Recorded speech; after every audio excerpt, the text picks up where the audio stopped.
Mummy कोशिश कर रही है मेरी कूल मॉम बनने की, पर हो नहीं पा रहा उनसे। अभी रिसेंटली ट्रेजेडी होगी मेरी उनके साथ, मम्मी ने वाइब्रेटर पकड़ लिया मेरा। आई मेरे पास फुल कॉन्फिडेंस में ठुमकते हुए, कह रही इधर आओ, बैठो मेरे साथ, बात करनी है तुमसे एक। बैठो बस आराम से, मुझे एज अ फ्रेंड बात करनी है।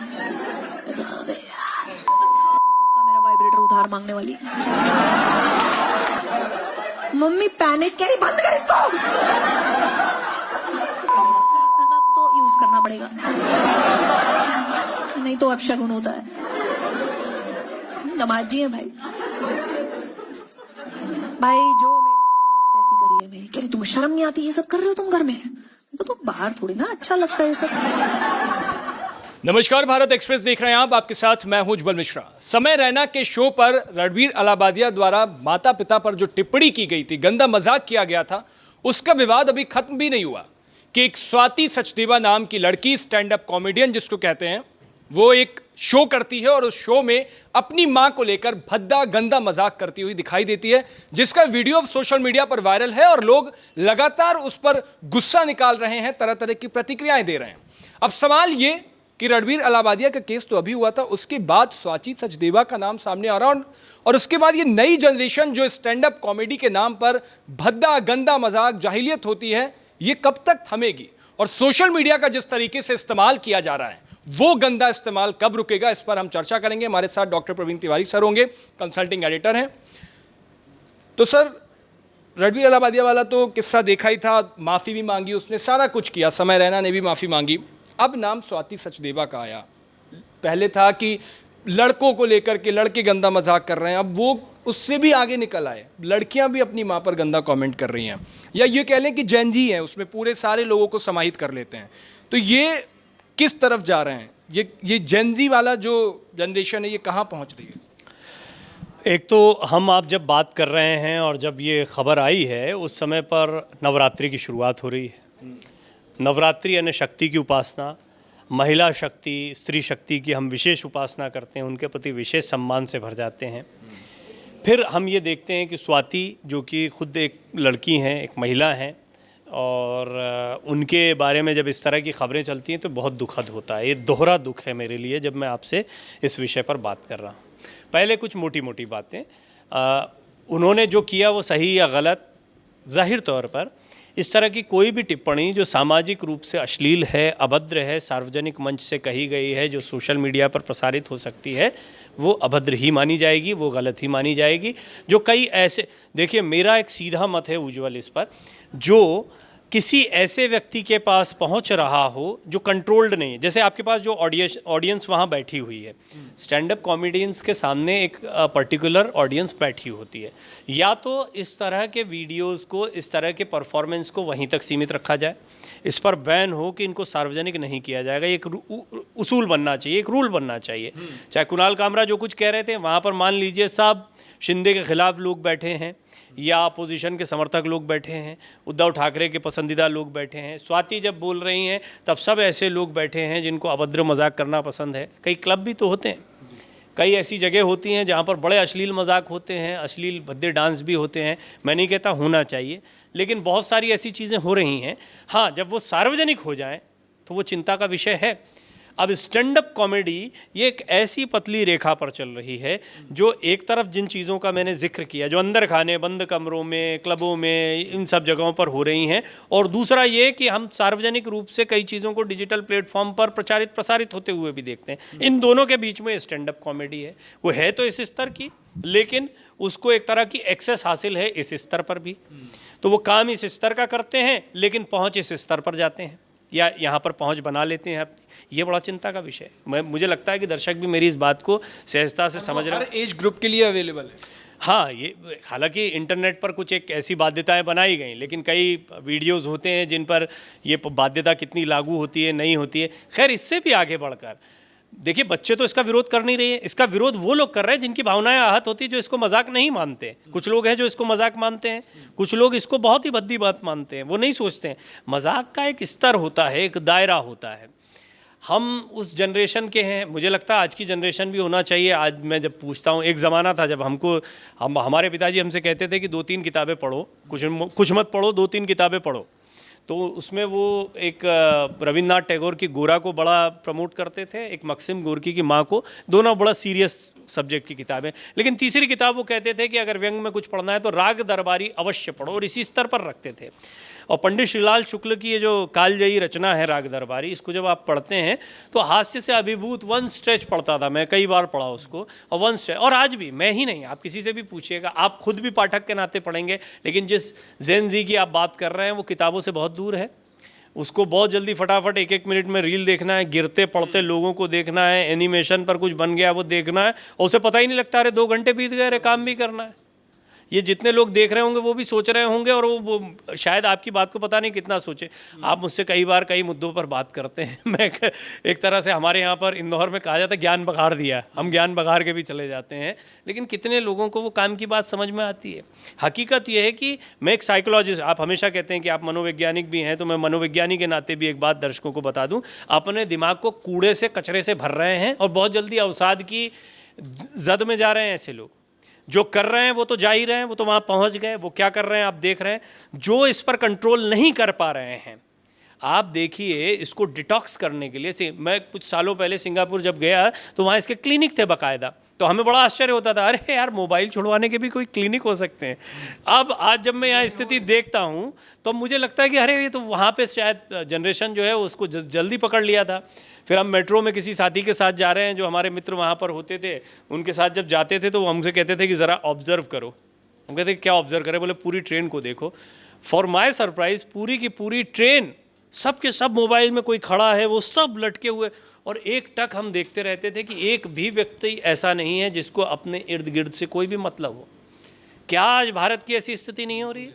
मैं बहुत कोशिश करता हूँ ड्राइव करते हुए नाराज़गी ना जताऊँ, लेकिन फिर भी मैं देखता हूँ कि कुछ लोगों पर मुझे बड़ा गुस्सा आता है, और वो लोग होते हैं, जब मैं गाड़ी चला रहा हूँ सड़क के बीच में फ़ोन लेकर वो कुछ देखते हुए वही रील्स देखते हुए जा रहे हैं। उन्हें होश ही नहीं है कि वो सड़क पर चल रहे हैं, उनके इर्द गिर्द गाड़ियाँ चल रही हैं। और सच बता रहा हूँ कि यहाँ आपके इर्द गिर्द ऐसे बहुत सारे लोग होंगे, सड़कों पर ऐसे बहुत सारे, ये एक बहुत ही गंभीर मनोरोग की तरफ ले जाने वाली बात है। पहली चीज़, एक तो ये माध्यम अपने आप कष्ट का कारण है। दूसरा आपका विषय कि इस माध्यम के जरिए परोसा क्या जा रहा है। अपनी माँ के बारे में एक ऐसी हो सकता है, कई बार माँ बेटी मजाक करते हैं, कई बार सहेलियां आपस में ऐसे मजाक करती हैं जो हो सकता है उनसे एक्सपेक्ट ना किया जा रहा हो सार्वजनिक रूप से, लेकिन वो करते हैं, उसका आनंद लेते हैं। 2 सहेलियों का मसला है, 4 सहेलियों का मसला है, 4 दोस्तों के ग्रुप का मसला है, 4 सहेलियों के ग्रुप का मसला है, लेकिन उसी को अगर सार्वजनिक कर दें, उन्हीं सहेलियों को कहा जाए कि मंच पर जाओ जहां तुम्हारे माँ बाप बैठे हुए हैं और तुम्हारे दोस्तों के माँ बाप बैठे हुए, वहां इस तरह का मजाक करो, तो क्या कर पाएंगी? नहीं कर पाएंगी। लेकिन स्वाति वो कर गई। क्यों? क्योंकि वो स्टैंड अप कॉमेडियन है। अब आप मेरी बात समझे कि स्टैंड अप कॉमेडी के नाम पर आप उसी घटियापन को सार्वजनिक करने का एक सर्टिफिकेट ले लेते हो। उसका माध्यम आपके पास में उतना खतरनाक माध्यम है जिसके बारे में मैंने लंबी चौड़ी बात कह दी कि कितना खतरनाक है आज का जो रील कल्चर आ रहा है, सोशल मीडिया कल्चर आ रहा है। इसमें ताकत भी है। आपने देखा ग्रोक आ गया, ठीक है, या एआई के जितने भी टूल आ रहे हैं, जैसे कि आप देखेंगे एक्स जो है, एलन मस्क ने ग्रोक को इंट्रोड्यूस किया, बहुत सारे लोग जानते हैं, बड़ा मज़ा ले रहे हैं। ग्रोक की खासियत ये है कि वो एआई तो है, इन्फॉर्मेशन तो देता है, लेकिन इन्फॉर्मेशन के साथ साथ इमोशंस भी हैं उसके। इमोशंस का मतलब इमोशन दिखाता है बात। आप उसको गाली बकोगे, वो पलट के गाली बक के बात करेगा, अबे तू क्या बोल रहा है करके आपसे उसी अंदाज में बात करेगा। तो वो एकदम से पॉपुलर हो गया। फिर वो पॉलिटिकल कमेंट्स बहुत जल्दी करता है कि आप किसी नेता के बारे में लिखें तो वो फिर उसी तरह से बोलेगा कि उसका पक्ष का व्यक्ति क्या सुनना चाहेगा। इस स्तर पर चला गया एआई, आर्टिफिशियल इंटेलिजेंस। लेकिन किस स्तर पर चला गया इंटेलिजेंस आपको पता है? इस स्तर पर चला गया जहाँ स्वाति लेकर जा रही है, जहाँ पर रणबीर अलाहाबादिया चले गए। रणबीर अलाहाबादिया को कुछ समय पहले तक लोग हमारे पास जब भेजते थे तो हम कहते, मैं किसी का ना तो मुरीद बनता हूँ ना ही मैं किसी के खिलाफ हूँ। बहुत सारे सोशल मीडिया पर ऐसे, आज के नहीं, कुछ दिनों पहले 1-2 ऐसे लोग थे जो बड़े मोटिवेटर थे, बड़े मिलियंस में उनके सब्सक्राइबर हैं। तो लोग आते थे हमारे पास, कहते देखिए ये कितना अच्छा बोलते हैं, आपको भी बोलना चाहिए, आप भी मोटिवेट करते हैं। तो मैं कहता था कि ये इनकी ज़मीन कच्ची है, ये बहुत कमज़ोर हैं, इनका आधार बड़ा कमज़ोर है। ये अपने फॉलोअर बनाने के लिए 4 किताबें पढ़कर सोशल मीडिया पर वायरल होने के लिए कुछ सब्जेक्ट, ट्रेंडिंग रील्स, ये वो टीम बनाकर इन चीज़ों को आगे बढ़ाते हैं। वो लोगों के इमोशंस को पकड़ते हैं और हो भी गए पॉपुलर। लेकिन देखिए जब एक्सपोज होते हैं तो किस बुरी तरीके से एक्सपोज होते हैं। हाल के दिनों में आप कुछ बड़े बड़े मोटिवेटर्स को उठा लीजिए, उनका हश्र जो है ना वो आपको सोशल मीडिया का हश्र बताता है। रणबीर अलाहाबादिया जिनकी मैं बात कर रहा था, उनके पॉडकास्ट में बड़े अच्छे लोग आए।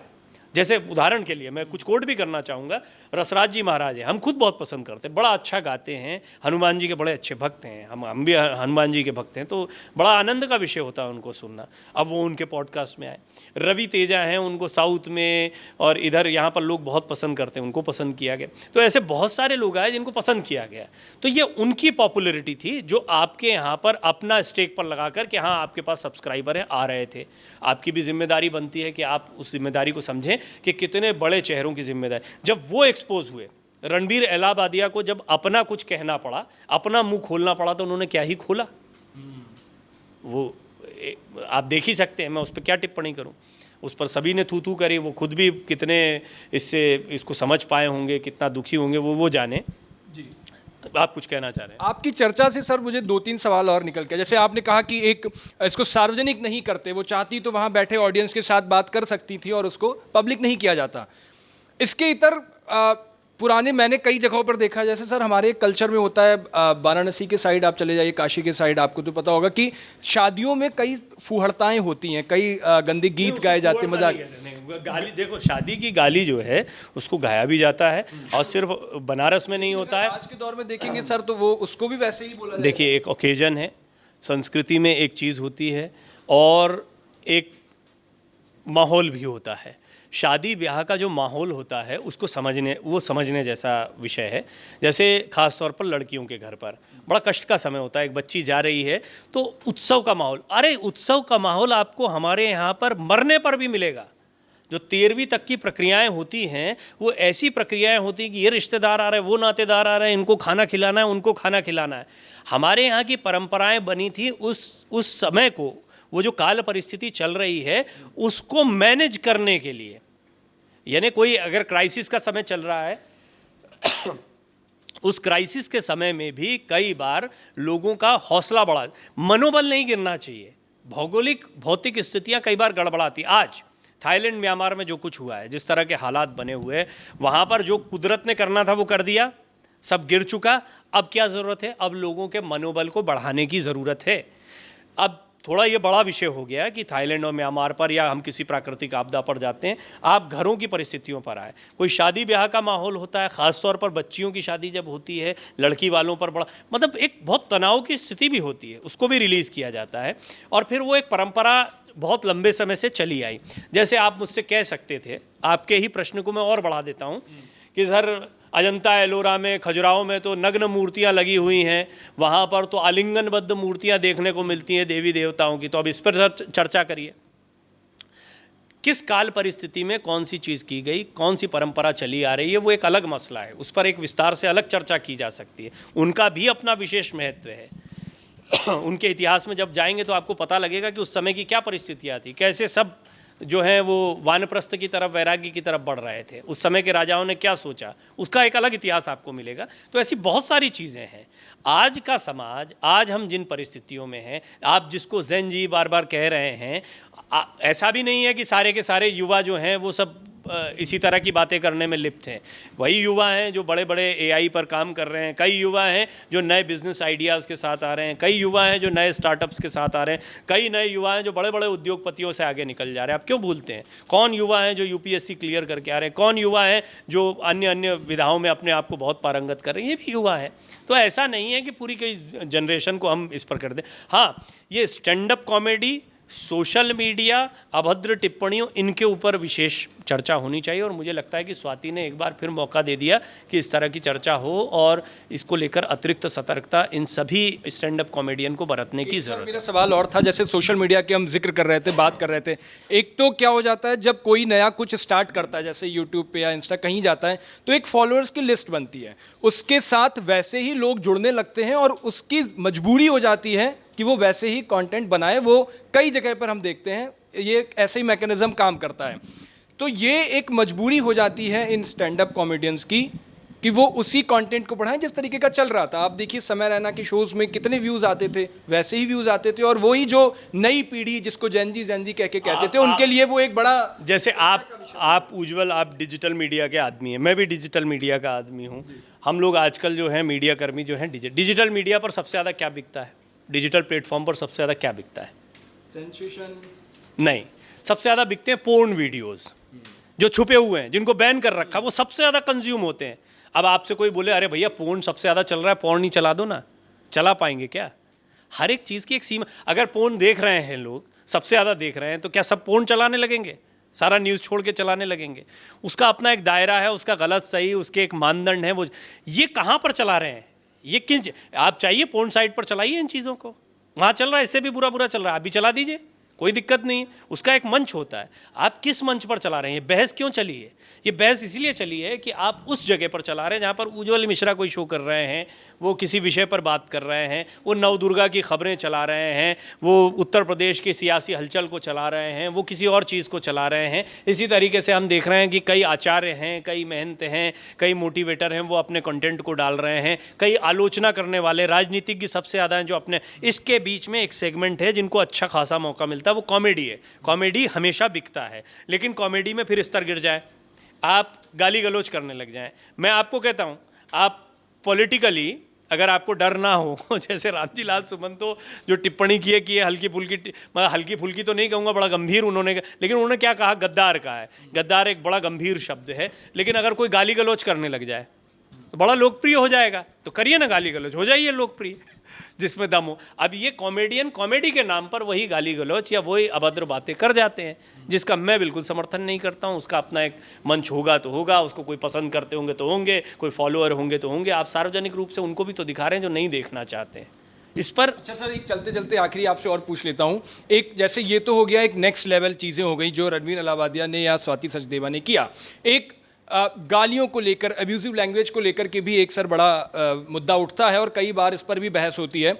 आम बोलचाल में भी कई लोगों को आप देखेंगे तो वो नॉर्मल गालियों का इस्तेमाल करते हैं, लेकिन जब वो बात वीडियो क्लिप्स में आ जाती है, स्क्रॉल करते हुए, क्योंकि आजकल तो बहुत चीज़ें हो सकता है हमारा भी वीडियो कोई यूट्यूब पर स्क्रॉल करते हुए ही दिख जाए, रुक जाए, तो स्क्रॉलिंग का ज़माना है।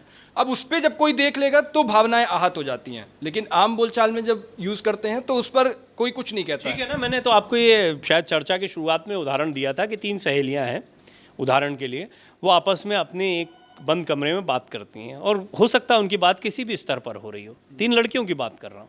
इसी तरह लड़के हैं, हम देखते हैं, हम खुद भी इस तरह के पीयर ग्रुप्स में रहे हैं, आप भी रहे हैं, सभी रहते हैं। अपना एक पीयर ग्रुप होता है, उसमें बातचीत होती है, कई अंतरंग बातें होती हैं। क्या आप सार्वजनिक करके माता पिता या मोहल्ले के सामने ले जाते हैं उन बातों को? नहीं ले जाते हैं। जब नहीं ले जाते हैं तो कुछ बातों का दायरा होता है। आप सामान्य साइकोलॉजी को समझिए बातचीत की। आप बहुत सारे ऐसे काम हैं जो लीगली समाज की मान्यता के साथ में भी छुप कर करते हैं, या फिर बहुत सार्वजनिक होकर नहीं करते। ऐसे कई कार्य होते हैं, आप सार्वजनिक करेंगे क्या उनको? नहीं करेंगे ना। समाज की कुछ मर्यादाएं होती हैं, भाषाई तौर पर होती हैं। बच्चों को लेकर समाज की, हम बात समाज की कर रहे हैं। हम ये नहीं कह रहे हैं कि स्वाति क्या सोचती है, हम ये नहीं सोच रहे, हम ये नहीं कह रहे कि रणवीर अलाहाबादिया क्या सोचते हैं, वो अपने दोस्तों से क्या बात करते हैं, कभी किसी ने कहा उज्जवल मिश्रा क्या बात करते हैं, हम क्या बात करते हैं, हम बकते हैं नहीं बकते हैं, इस पर कोई बात नहीं कर रहा है। बात हो रही है सार्वजनिक दायरे में। हमारा 25 साल का टेलीविज़न का करियर हो गया, क्या सार्वजनिक दायरे में हमने ये कार्य किया?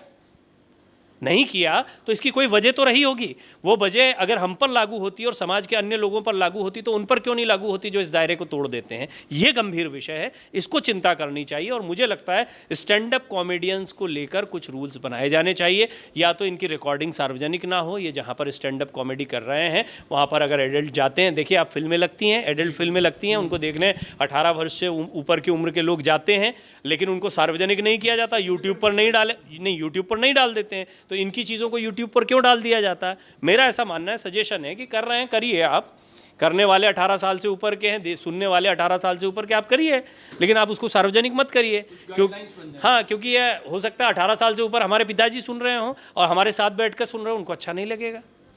और दूसरा, इससे लोगों के मन में इंप्रेशन जाता है कि एक बच्ची, एक महिला अपनी माँ के बारे में इस तरह के विचार रखती है, शौक करता है किसी को भी, और अन्य लोगों को शायद कहीं प्रेरित ना कर दे। इस चीज़ का भी ध्यान रखने की ज़रूरत है। तो इसको थोड़ा सा इस पर मैं सोचता हूँ कि कुछ रेगुलेशन बनाए जाने चाहिए, सरकार की तरफ से, अथॉरिटीज़ की तरफ से भी बनाए जाने चाहिए। लंबा विषय है, इस पर फिर और भी बातचीत होती रहेगी।